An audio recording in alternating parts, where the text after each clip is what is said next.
I'm, from the two names up here, you can probably associate, this is an interpretive task. So which one? I'm Paul Sandrock from ACTFL. My colleague Stephanie Donow from University of Arkansas. So we have also put on the StarTalk website, they have in their possession a slightly shortened version of the PowerPoint, and you have the handout as well that has a third page which has some resources. So you don't have to worry about taking too many notes.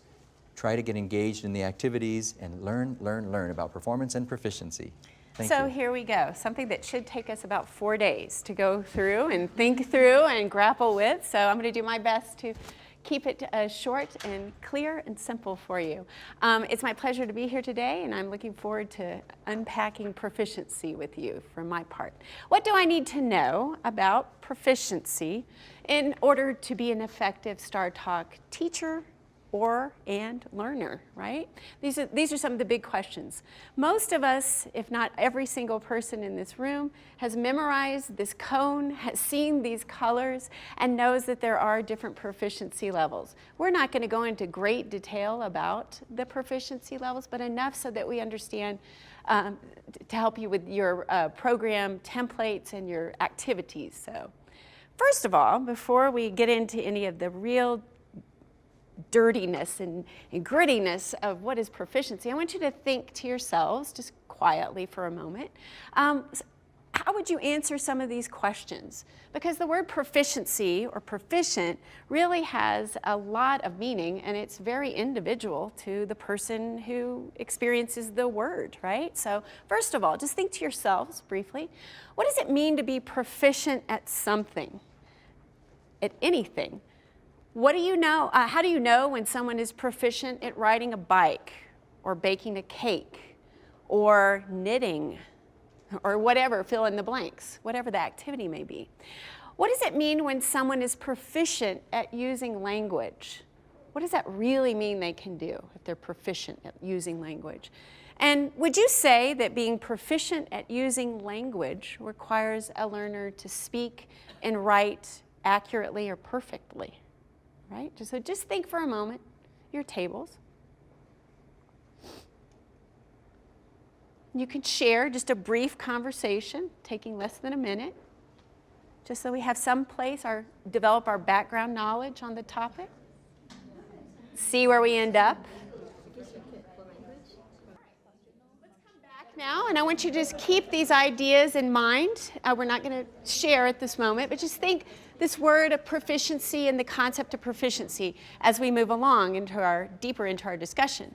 So proficiency, and you'll see on your sheet, your handout, we have some key points and some key questions that surround them.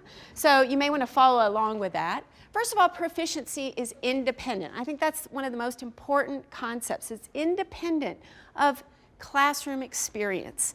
It happens outside. It happens outside the four walls of a room or a campsite, or there's no walls in a campsite, are there? But it happens outside when someone approaches a learner and has some reason to communicate. So it's not dependent on a particular task that you do, or a particular grammar point that you're trying to make, or even a particular vocabulary word that you're trying to explain, express, demonstrate. It really is that independent use that they can do and accomplish independently of your help and your guidance in the classroom. So what our goal is in StarTalk programs and any proficiency-based teaching and learning is that we help them with independent use of language, but that we do it in meaningful classroom situations, activities, and tasks, as well as the assessment that we do. Proficiency does not mean perfection. Many of our colleagues outside of languages think proficiency means I am accurate to a T, right? That there's this heavy definition of accuracy and perfection outside in the world. But we know language is messy. Language is complicated. Language is sometimes perfect, but rarely is it perfect. It doesn't mean perfection. And those of us who are native speakers, clearly, if you started counting the number of times that I make either a grammatical error in my speech today, a slip of the tongue, an inappropriate choice of vocabulary, semantic choice, you're going to count up probably 10 to 15. I'm hoping no more than 15 errors.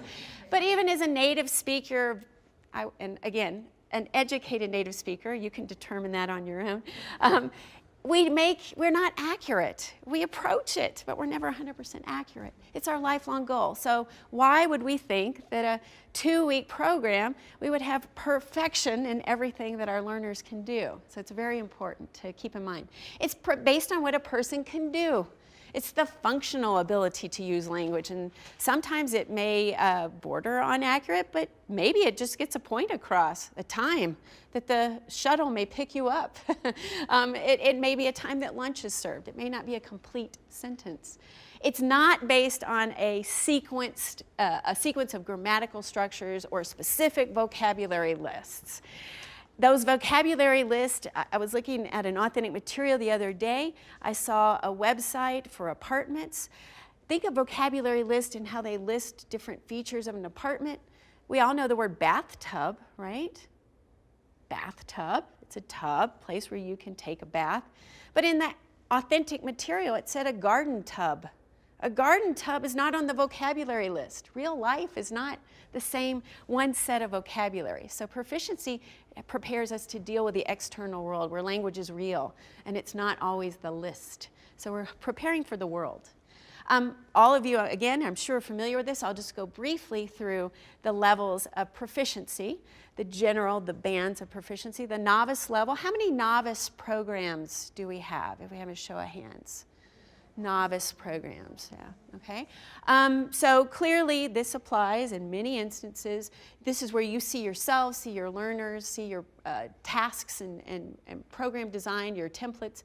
You can communicate minimally with formulaic and rote utterances, possibly with lists and even with phrases. We know that novices can say some sentences. Yes, they can.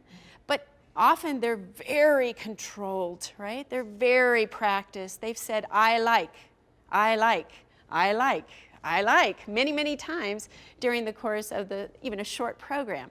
So they may be accurate sentences, but they communicate through formulaic expressions. They also do lists, they do phrases that may have errors in them.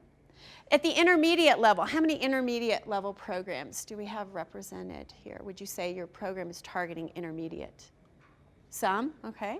At the intermediate level, we create with language. And is that word a complicated word? Because that's a complicated word for me after 20 years of working with proficiency.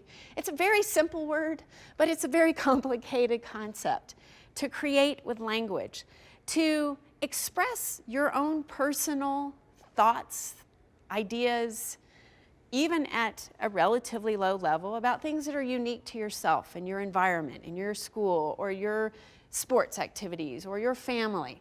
So creating is putting together possibly already memorized pieces and chunks, but also with new things that you're trying out. At the intermediate level, we can initiate, which is very important. There's more of a conversation partner. Novice is a reactive person. You ask me, I answer you. But at intermediate, we start to see some give and take, a little bit more give back and forth. You may be able to bring to close a simple conversation also by asking and answering questions.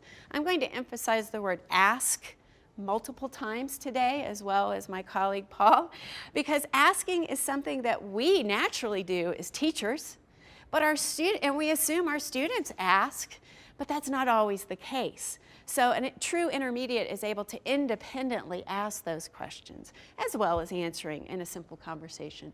All right? How about advanced? How many advanced or heritage, probably heritage programs, all right? So at the advanced level, we're definitely moving up the cone. We're definitely requiring a lot more creative language use that's more cohesive. Things such as narrating and describing in the past. Telling a complete story from its beginning point with details that move us all the way to the end of the particular event, activity, something that happened in the community, so that a listener really has a video in their mind of what went on and they don't have to fill in the blanks. Wonder what happened next. A true advance can tell that story from beginning to end with cohesiveness, also dealing with the future as well as the past, and dealing with an unanticipated complication. Something such as you've borrowed your friend's iPad or your iPhone or some device, and you accidentally dropped it in the toilet, and it's broken, and you've got to tell your friend that you have broken, their iPad or iPhone is destroyed, and what are you going to do to fix the situation? And if you can handle that independently, then you're at the advanced level of proficiency. Superior, which of course we would all love in 2 weeks all of our learners to be superior level speakers and writers and communicators, probably a little overambitious, but just so you see the supporting opinions and hypothesizing, as well as distinguished, which is a very rare situation, highly tailored, highly specific vocabulary, very much on an extreme abstract level, but so that you see, hopefully one day as our StarTalk programs grow and continue and we see more less commonly taught languages out there, we'll be moving up to the distinguished level with time. That's my hope, at least. So what do I need to know about proficiency to be an effective StarTalk learner or teacher? Well, several of you have indicated in many programs, of course, starting at the novice level because of the short terms. Our beginning StarTalk learners, we may be thinking about the novice level of proficiency for those learners in these shorter programs. Maybe our returning StarTalk learners, we might be targeting intermediate level proficiency by the end of their experience during the summer. At the advanced level, probably talking a little bit more about our heritage learners who bring language already to the table, and we're helping them to develop their skills at the advanced level according to what you saw on our previous slide. So, what can novices truly do? Because novice is not a really advanced word, right? But what can they do? This is on your sheet, key point number 2. The good news is they can do a lot. They can do a great deal of communication, even though they may be limited with the amount of language that they have. It may be limited, but it still is personal. It's still meaningful. They can share things about themselves, about their interests. We always want to encourage a novice who's at the novice, mid, in particular level. Let's move them on. Keep them moving to the next level. You say you have a brother. You say you have a sister. Tell me more about your brother. What types of things does your brother like to do? Tell me about what he does on the weekends. Tell me about your sister's friends. So what does a novice speaker really sound like? What a true novice speaker sounds like. And as you watch this particular little segment and you listen, there are a couple of questions. We envision this as something you might use in training and working with other in your program with other teachers. How do we really unpack what novice is? And these may be some helpful guiding questions for noticing what they can do. As you listen, what do you hear? Does the novice communicate? If so, how? How much language is produced? And how accurate is the language that gets produced? Kind of nice guiding questions. We're just going to see about a minute while he's doing that. Yeah. These samples come from the ACTFL website, actfl.org.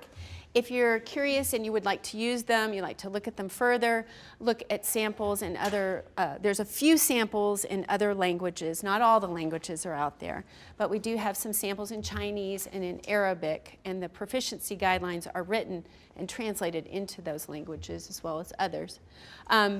You can go and take a look at, for the English, on these little samples of video that demonstrate what a novice is, several examples of novice, several examples of intermediate, several examples of advanced, which we are looking for right now. We have it.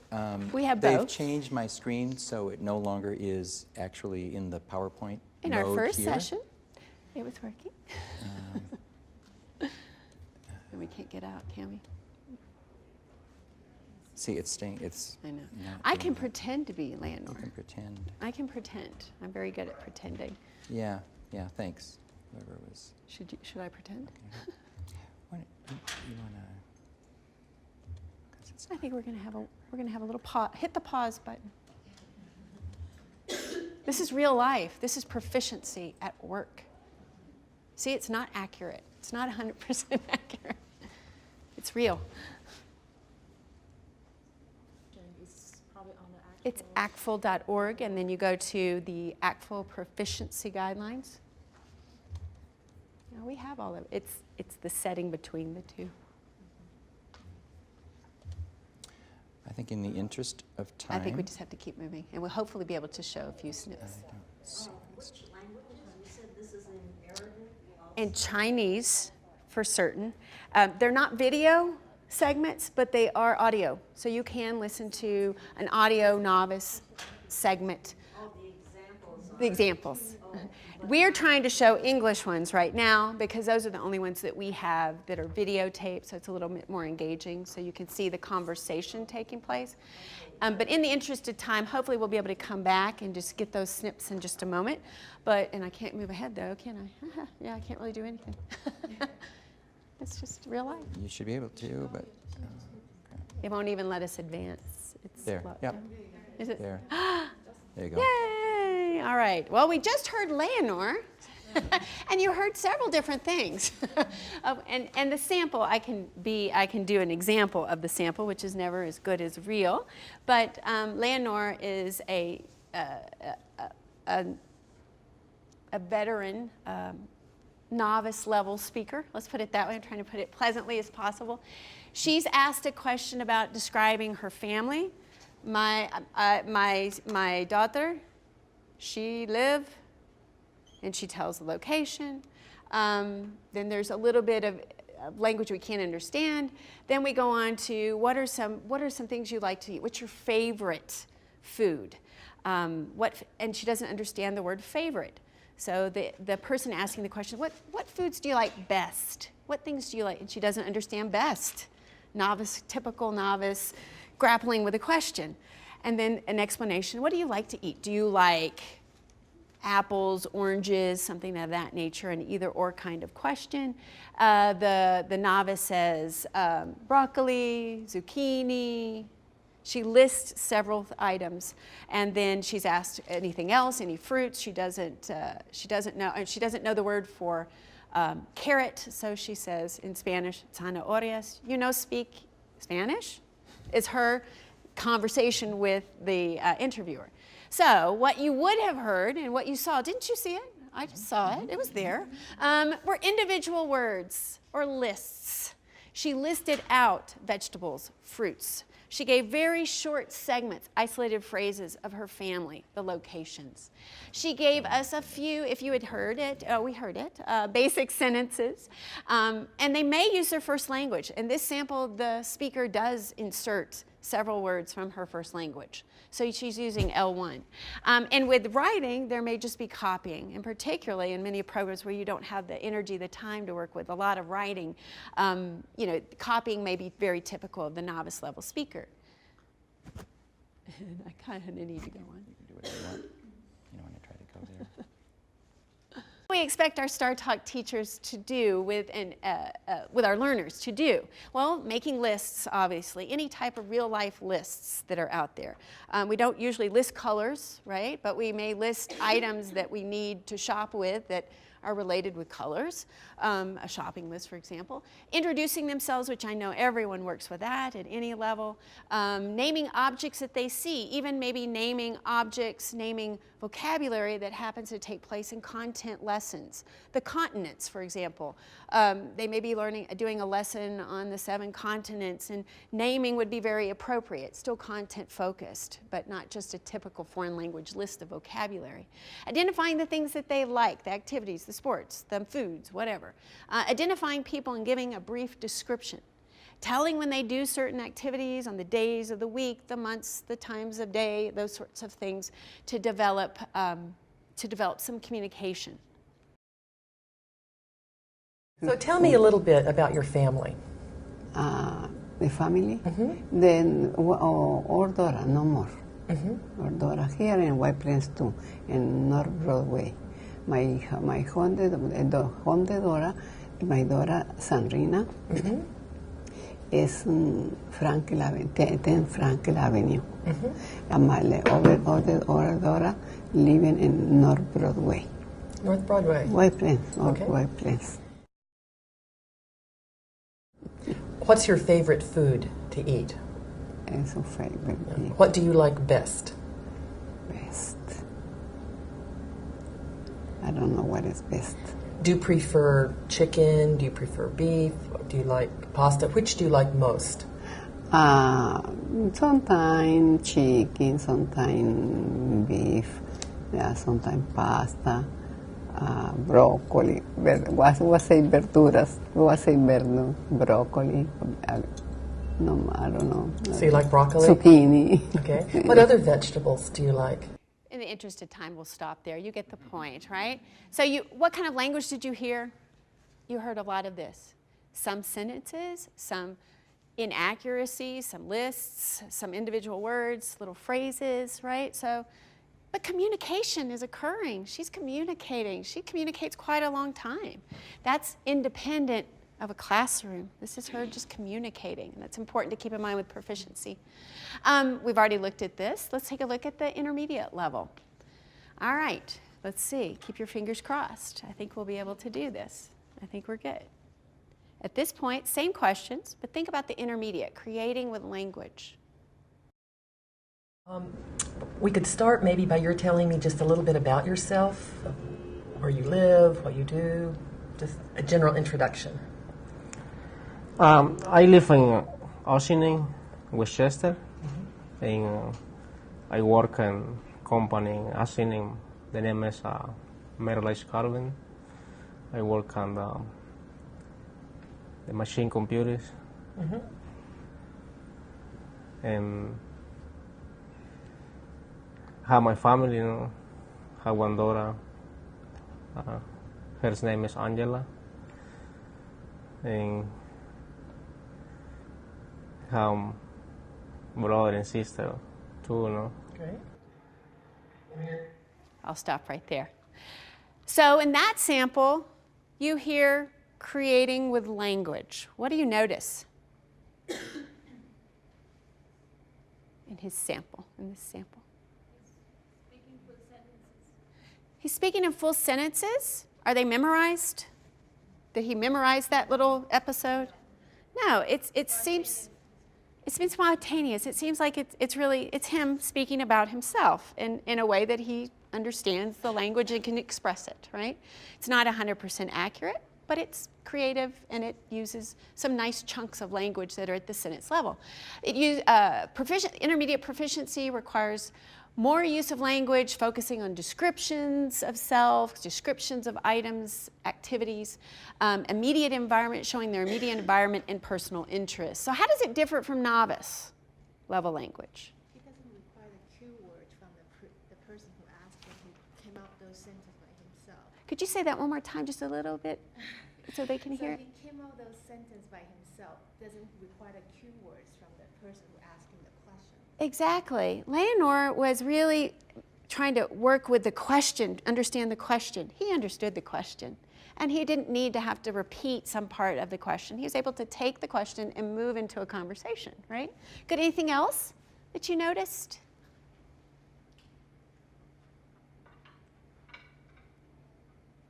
Yes, Paul. I noticed one thing. I could feel his struggle about what's the next thing I'm going to say. So he clearly didn't have this whole story ready to tell, like advanced. But I simply am thinking, what else could I say? But at least he's trying to say more, not just answer the question. Tell me about where you live. I live in Ossining, Westchester. He would have stopped. So then he says, but I work here, and I work on machine computers, and I have a daughter, and that and. It's like that desire to extend, which I think was really notable.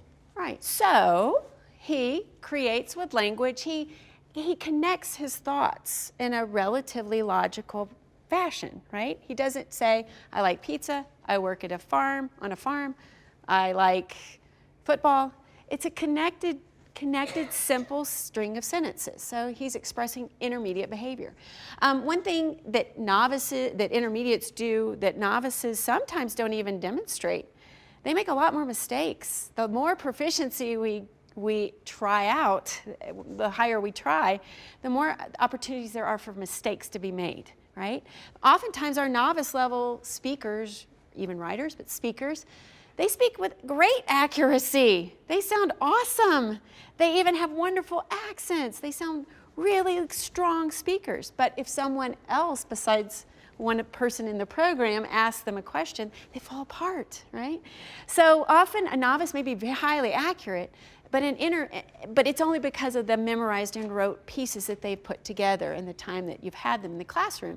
Our intermediates begin to make more mistakes. Things get a little sloppier as we try things out.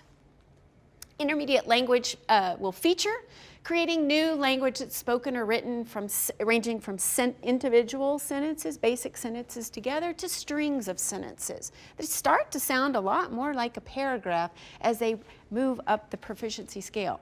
One thing that's very important here is that second point about asking and answering questions. I said ask earlier, I'm going to say it again, and we'll say it again. One key point at the intermediate level of proficiency of independent use of language is the ability not only to answer the question, which all of our learners can do that, they're very proficient in answering, but it's also the independent ability to ask good, thoughtful, not always thoughtful, but sometimes just basic questions, but good independent questions. And that's something that in instruction we really need to think about. Describe things that are known to them and talk and write about events in the present time. Intermediates may attempt past description, may want to tell you about things that happen, but it tends to fall apart. If they're truly at the intermediate level of proficiency, they just can't control it. What about intermediate learners? What should we expect from them? Describing typical days, outfits, asking, I said it 3 times, and answering simple questions about family, interest, activities. Perhaps doing things like performing a task where they purchase a ticket, ask a question about a time, a seat, talking about a friend, describing rooms. What about a movie that they like, describing something about it, or a genre they like. What about advanced? I apologize for rushing, but we do need to make up for a little bit of time. We have a couple of advanced programs here. What about the advanced level? I don't think we have time. I think we don't have time. I encourage advanced programs to look at the advanced band on the proficiency guidelines. There's several samples of different functions at the advanced level that you must be able to demonstrate independently in order to be an advanced speaker. So go to those and check those out. Go ahead, bye-bye. What is the advanced level feature? What are features of the advanced level? Clearly, it's the paragraph length discussion, that they can start a story and they can pull you through the different stages of what happened, maybe even a problem or something unusual that happened, all the way to the end of the story. That they don't leave the listener wondering, well, what happened next? I know that they started out on a hike at Rocky Mountain National Park, but then how did they end up at the end of the hike? We don't have all the details. Advanced level, advanced proficiency, you must be able to tell that complete story to a listener who is listening to you if it's spoken language. Narrating, describing with reasonable control. That doesn't mean at advanced that you don't make some mistakes. Again, remember the key point 1 about proficiency is not perfection. Advanced level speakers make mistakes, and it's not that we count up the number of past tense they have wrong or what have you.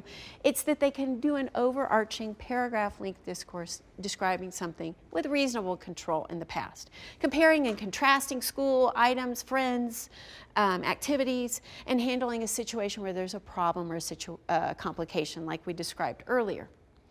What can we expect our advanced learners to do? Well, to tell about an interesting trip that they took, or explain a science experiment from the beginning to the end, as well as telling a story about something that happened to somebody they knew, and something unusual that occurred. The first time that they traveled to a country, what was unusual? What happened that you didn't expect?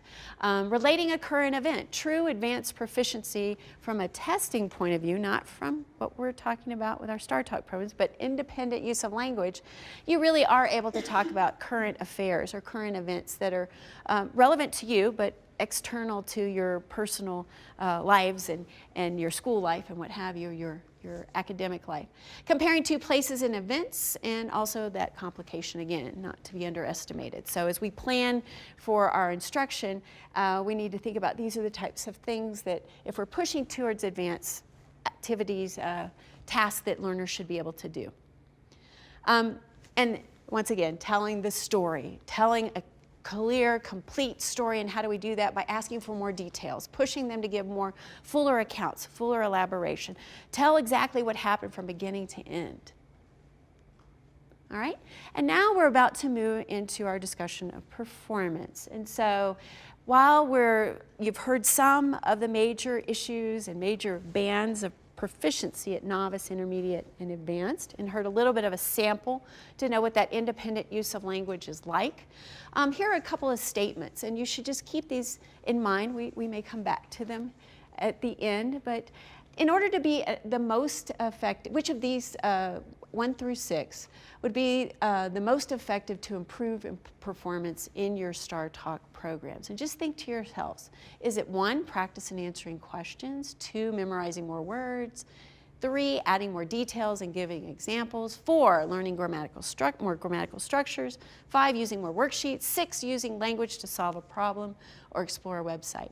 And you should just think to yourself, pick one, and say, I believe that number, whatever it is one of the most effective ways to improve my StarTalk performance of my learners because, and fill in the blank. And if you'll just think about it for a moment, turn to a partner real quickly, then we'll come back.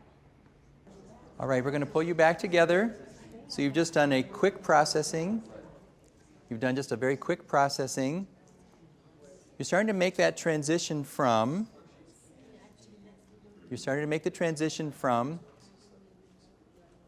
the world of proficiency and what we control in your StarTalk program. You're starting to think of how does this impact the way that we set up instruction. We're going to lead you through that and think about your StarTalk template. I know you're very familiar with that, but keep that in mind and we're going to make some explicit connections with that. All right, so what do I need to know about performance? First of all, I need to know it takes place in an instructional setting.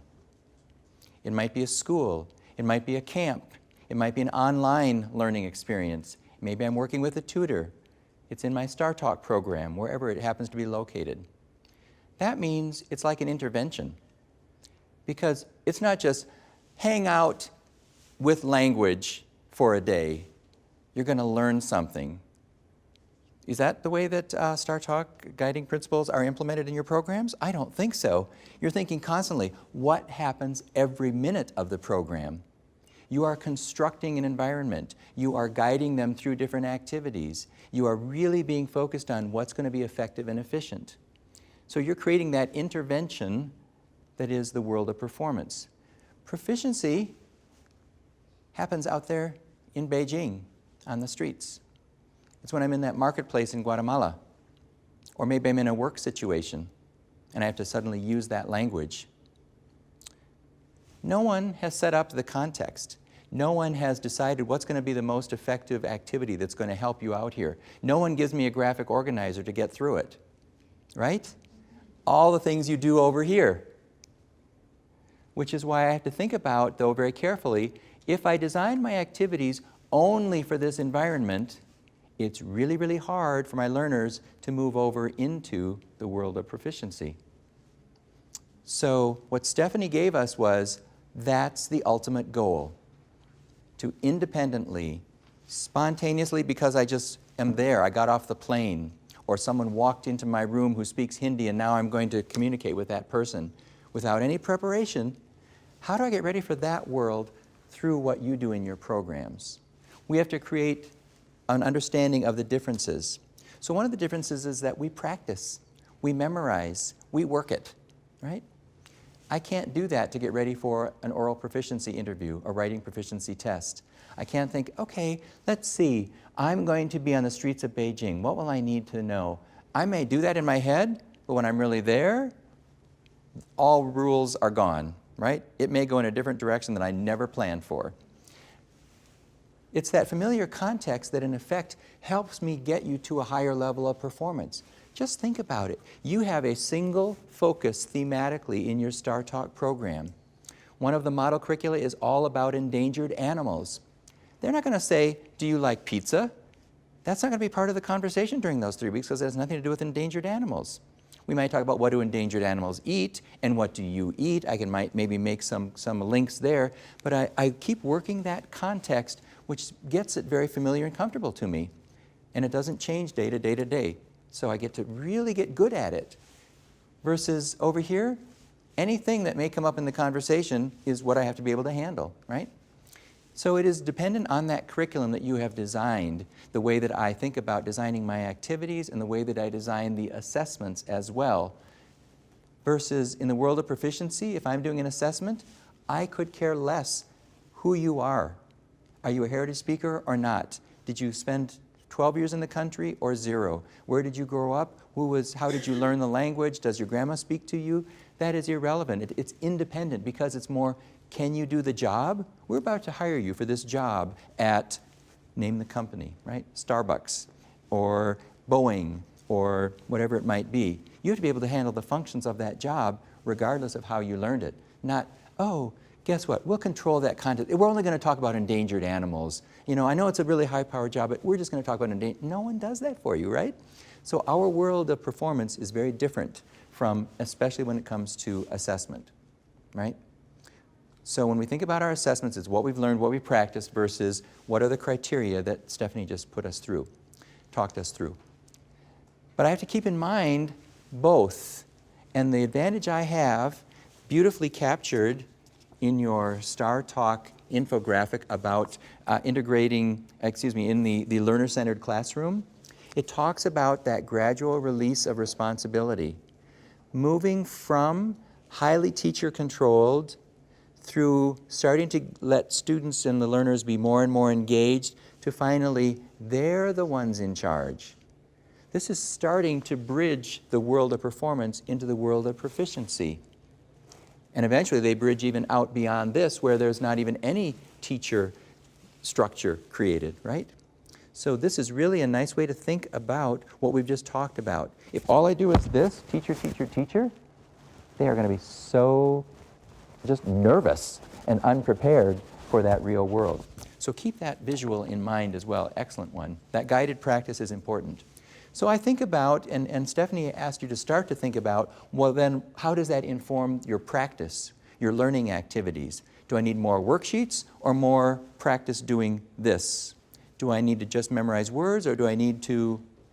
And here are 3 things that we collaborated around to think about, well, what are some revelations or some applications to that teaching, that instruction that we thought would be very, very effective. So as you practice through more simulations of real life, it starts to, in the controlled environment of the program, get me ready for what it could be like if it were a little less controlled. What it would be like maybe to be in that situation in the marketplace or having a conversation with a real native speaker. Using authentic resources as much as possible because they are not in my control. But the control is how the teacher asks me, the instructor asks me, pull out what I know you can pull out from it. And maybe you say, well, you're only novice, so you're not going to be able to get too deep in the details unless I help you. Like with a nice graphic organizer that says, look for something in each one of these 3 columns and see if it's the same from this first website I show you and anything you might pick up differently in the second website that I show you. There's a way that I'm still looking for just simple information like the school schedule, the classes, do they wear uniforms or not? Do they eat at lunch at school or at home or just in the community? I can look for those details because I'm looking for just those single words as a novice, using those authentic resources, and it trains me, don't worry about it being overwhelming, just focus on what you need to focus on, right? And a third one would be, what does Stephanie keep telling us, right? Try to create situations where they have to ask the questions. Because as I was watching Leonor, I realized it was the interviewer who was doing all the negotiating of meaning. Leonor tried to say, don't you speak any Spanish, right? Please? No, I don't. Okay, well, then that was the end of her negotiating, right? And that's what happens in our classrooms. We know what's going on inside those brains of our StarTalk learners, right? And so we do all the negotiating. Once they're asking questions of each other, it's real. Your partner's going to turn to you and say what? What do you mean? Now we have to negotiate it back and forth. So the more we get them to do this, all 3 of these are just some examples. So I want you to keep in your minds that reflection on always thinking, what do I need to do to help make that bridge, build that bridge from the controlled environment of a program to the uncontrolled environment of real life. And those points are summarized at the bottom of page 1, I'm sure you've noticed in your handout. So really keep that question in mind. And I want to take you more now into how this plays out in your curriculum template, because these concepts are deeply embedded in the curriculum template. So I want to help you apply them there. And one of the key concepts that we've really come to understand is the idea that, are there any archers in the room? Okay, I wasn't either. But here's the strategy. Imagine that here's the bow, and here's my hand, and the arrow is in the middle. The arrow is your learner. I'm in full control as long as I'm holding onto that arrow. They're going to do whatever, they're going to go in whatever direction I want. I can make it tight or not, I can do all of this, but I'm still holding on tight to that arrow, right? That learner. If I aim at my target, I'm going to go over this way so no one gets hurt, right? I'm going to go right over here, and it's like, okay, if you set for your program, it's novice high. Say, okay, I'm aiming right at novice high. When I have to, okay, I don't know, I hope you can do it all by yourself, I let go. What happens? That arrow, the further away it gets from me, oh, you're way down there at novice low or novice mid now. When I let go, it's what can you do all by yourself, right? Without that graphic organizer, without the wonderful activities that I structured, where you were able to do it at that high level. So what do you have to do instead is, let me aim up here. My proficiency target might be novice high, which means in the performance in my StarTalk program, I got to be aiming a little bit more, getting you up into intermediate low, because now what happens when I let go? Novice high, right on target. Right on target. So I know it's been really an interesting conversation, and many programs have said, you know, we have a proficiency target, and then you ask us for a performance target. How come they're not the same thing? Does that help explain? Explain the answer? My proficiency target is here, but I got to aim higher in my instruction so that when I let go of you, you're going to hit it. Okay, there you go. Now we've solved that big dilemma. And we're always looking ahead, and especially when we come back to proficiency, the important thing is look at the shading that happens at that high level.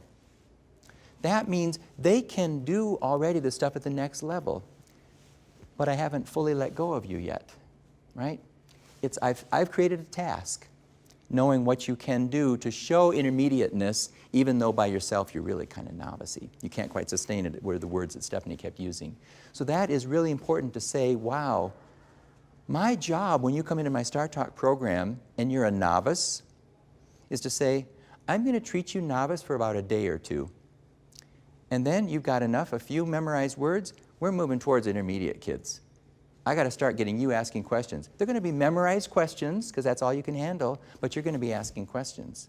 I got to help you put sentences together, even though they're not going to be created sentences, they're going to be structured sentences. Instead of saying, I like, how about throwing the word because?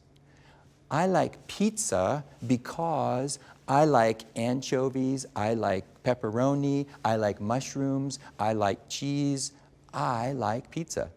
Now I just gave a persuasive speech, right? At a novice level with memorized language.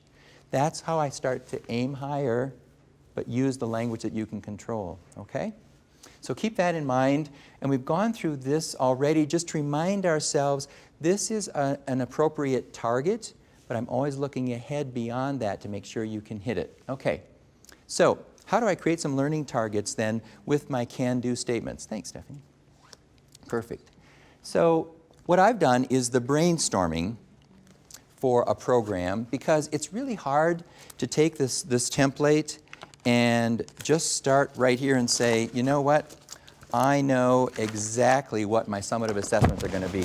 I had this brilliant dream last night. They came to me. I'm ready to plug them in. If you're like me, it starts with a lot of brainstorming around a topic. So here was a topic that we thought about. How will you get ready to help a student? We're pretending that students from Morocco are going to be coming to visit our Arabic StarTalk program. So how will you get ready to help a student visiting from Morocco get oriented to our program? What are we going to be able to do? So we said, well, in the presentational realm, could we generate a variety of tasks? So here are several different tasks as you read those that would be appropriate. That would be appropriate. These are things that oh yeah, these are appropriate things we could do in our Star Talk program. That would be really, really great. That'd be wonderful. What I need to do is say, where am I on that proficiency continuum? What am I aiming for? Looking at the can-do statements, I looked at the first one and said, okay, it's a presentational task. It says writing because it says they're going to do it as an email and write the responses. So I go to presentational writing. I looked through my novice and the intermediates and I said, where is there a good match? And I found in the novice high, I can write information about my daily life. Oh, right here. That's good evidence of, because I know they're going to use fairly memorized language, fairly predictable. They're not going to be this amazing creating. So that would be a good example of I'm working towards novice high. Same thing around planning and practicing giving a tour. So that's presentational speaking. I looked again at intermediate and a novice and found one that says, I can describe a school or workplace. Oh, that's exactly what you're doing. You're taking them around the Star Talk site and explaining where you do different things. Same process all the way through these. So this is a very useful tool to use to analyze the tasks that you are envisioning for your program. I haven't yet put anything down in stone here. I'm still struggling with where everything goes, but I'm doing my brainstorming. I have a variety of tasks. I have some here thinking, oh, well, gosh, should I be doing these? Is that too easy? Are these too hard? Now I think about, again, what happens over the course of a 3 or 4 week program or even a 2 week program. I can't start you at my target. I got to warm you up. So I'm going to start. You're returning students, so maybe I'm starting at some more novice mid stuff. I don't need to do the lowest, but I'm starting at novice mid. I'm going to warm you up to some novice highs. I want to eventually be aiming to those intermediate lows, right? Get you up there. So as I looked at this list, it's like, well, that's really nice that I have a variety. I'm not always just making it really, really hard. We can start and just keep ratcheting it up. And here's one that appealed to me as being really appropriate for that summative assessment. On the back of your handout, you'll see that decision being made, how we put it together. There it is. I took the global benchmark right from the can-do statements. So as you look at things, you look at the can-do statements, there it is, right?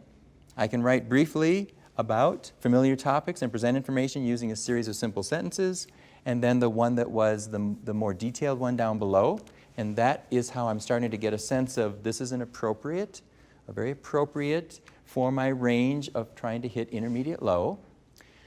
But now I look at the other tasks, as your template says, if you're going to put some tasks down, what are the can-dos that relate to those as well, right? It asks you to identify the can-dos for your major tasks, your formative assessments. So there was one of the others from that previous list. This is the one I showed you, but I also found another one as I was looking more carefully. So it gives me a sense of, okay, they're asking, they're writing, but that's very vague. And you see this on the back of your handout there. That's very generic. I want to be more focused in my day-to-day instruction, and so we adapt it like this to put into the Star Talk template so that I keep on track that, oh, this isn't about endangered animals. Oh, this isn't about pizza. It's about getting information like on a survey. Just putting this word in changes some of my other activities from day one. It's like, okay, I'm going to give them some surveys on the first few days, and they're going to go around and ask each other and collect that information, and then we're going to do the bar graphs on what we found just in our class. Then they're going to try to create some questions based on the next activity. We'll work and work and work until we finally are, I'm confident that they can do this, which is going to get them ready for that summative task. So this is a way of using the can-do statements to really analyze your brainstormed list of tasks. Here's the other one, that tour that we were going to have. Again, some of the can-do statements right out of the document, the generic can-dos, but what's an adapted version that, again, helps inform more about what I want to do. It's presenting information to describe and explain. Those weren't necessarily the words that were here, but as I looked through them all, it gave me more of a focus. What do I need to practice with my learners? A lot of description, a way to explain, a way of giving a tour, right? So it helps me out to be more focused in my can-do statements than only the generic ones, which is what Star Talk is encouraging you to do. Really to think about adapting them so they fit. So here are those with now my adapted can-do statements right off the curriculum template. Now my plan is really starting to take shape. I understand my higher goals. I'm starting to get my summatives in place, some of the learning activities. It's evolving.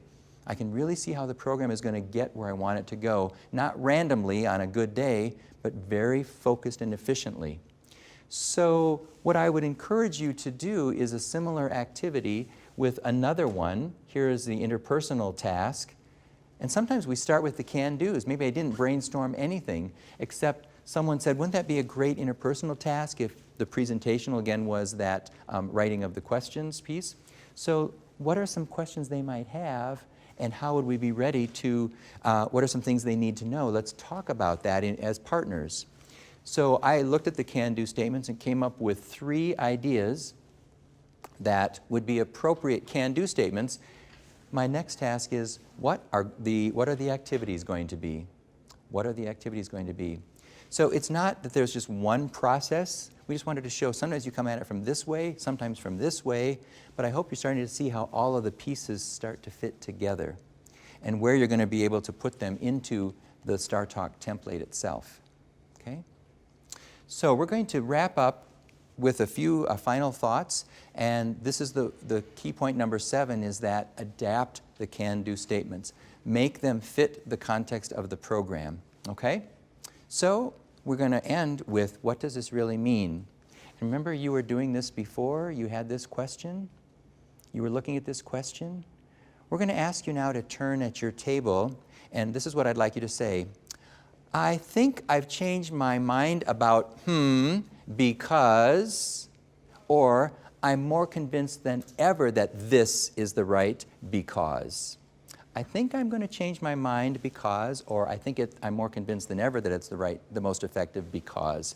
Would you have that 1-minute conversation at your table as we close? All right, as we come back together, this is a conversation you're going to continue on through lunch, I know. I can feel the energy and the excitement. Thank you.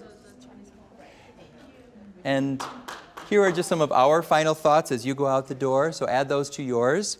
The last thing that we have at your tables, you can continue to do some design to build up that interpersonal skill with the Conversation Builder. You know that Apple provides for you access to the Apple Interpersonal, but it's in 7 languages, not in all the StarTalk languages. So in the non-Apple assessed languages, create your own. Create your own conversation tasks. Go to the Conversation Builder. You have my email contact. I can help you access and practice. The whole idea is making everything fit. So thank you so much for being part of our morning and our learning. Thank you. Thank you very much.